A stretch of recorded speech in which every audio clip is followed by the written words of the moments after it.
It's the holidays. And so, assuming you've been forced to even briefly come in contact with society, you've probably heard the song Winter Wonderland, Walking in a Winter Wonderland, at least once, but maybe even 3 times back to back, with different singers and levels of uncomfortably romantic inflection. Even when Elvis was recording takes of his version, he was getting tired of it.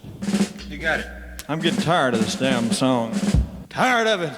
Surprisingly though, Winter Wonderland was always my favorite holiday song, despite initially sounding exactly the same as all the other holiday songs. It has something special. It had layers and depth, the most nuance of any holiday song. The speaker isn't just some one-dimensional Hallmark holiday card reveler. The speaker engages in linguistic subversion. Delightful. Or so I thought. Okay, so as we all know, the bridge, or maybe first chorus, goes something like this. In the meadow we can build a snowman, then pretend that he is Parson Brown.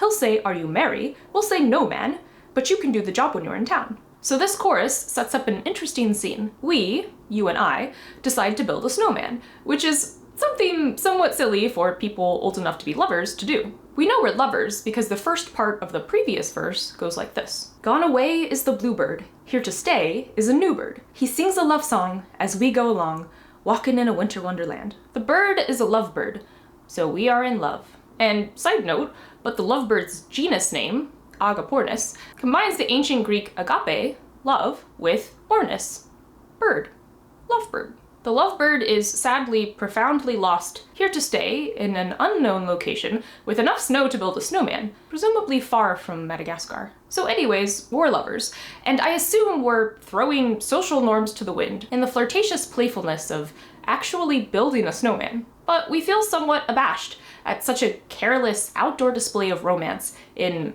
I guess, the 1930s. We manifest this shame onto the poor snowman we created, pretending he is some kind of judgmental, ordained clergyman we both know. Parson Brown. This parson snowman, seeing us jovially giving him form, asks us, "What are you, merry?" And this is where the song gets very clever. You see, merry, in, I guess, the 1930s, meant drunk.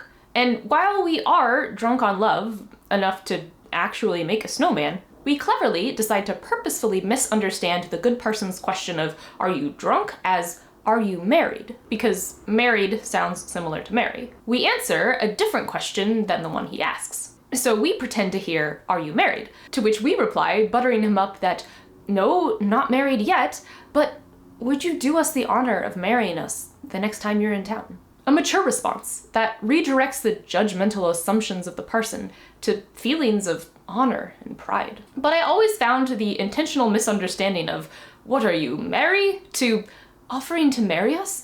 How kind of you to offer," to be just really charming.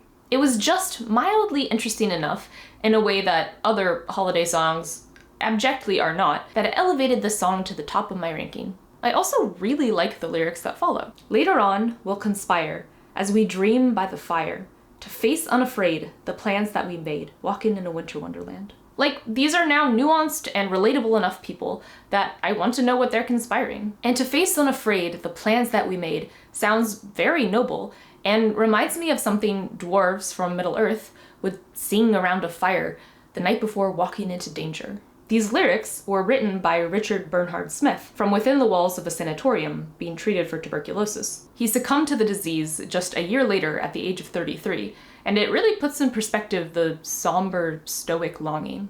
Anyways, I thought Winter Wonderland was an outlier of a compellingly written holiday song, with perhaps a metatextual critique at the contradiction of the innate recklessness of young love, contrasted with the dour, rigid molds of Anglican society. But this always left me with questions. Who is Parson Brown? Someone we both know personally? Or like some famous traveling parson? I made the mistake of bringing this up to a friend, who looked at me and said, "I don't know. I've never really thought about it." To which I replied, "You sweet Christmas hermit, who's managed to avoid hearing the song enough times to not contemplate its meaning deeply." Anyways, I looked it up. Who is Parson Brown? That's when I found an answer to another question I had long struggled with. How old are these lovers? Like, the first verse makes them sound like maybe young adults in the 18 to 22 range. They are old enough to have access to their own fire to drowsily dream next to. That means at least one of them is probably not living at home, because if they're worried about Parson Brown judging them for building a snowman, I can only imagine how their parents would feel about them dreaming next to a fire while, canonically, unwed. But this age range seems to clash with the second verse. In the meadow, we can build a snowman and pretend that he's a circus clown. We'll have lots of fun with Mr. Snowman until the other kitties knock him down.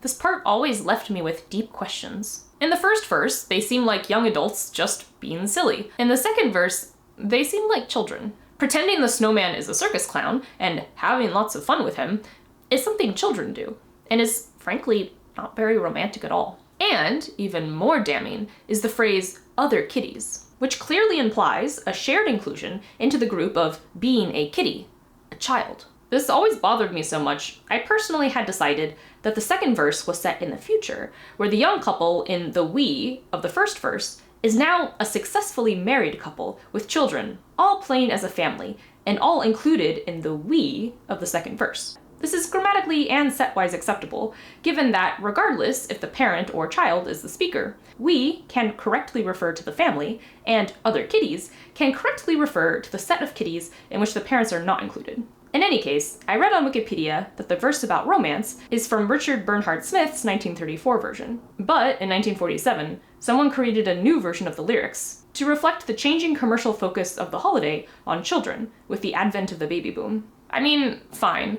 But then, some singers just decided to slap the two versions together, creating this jarring tonal shift between the first and second verse. But luckily, my interpretation still holds as valid, so you can just assume the couple in the first verse is the family in the second verse, in order to just not be upset.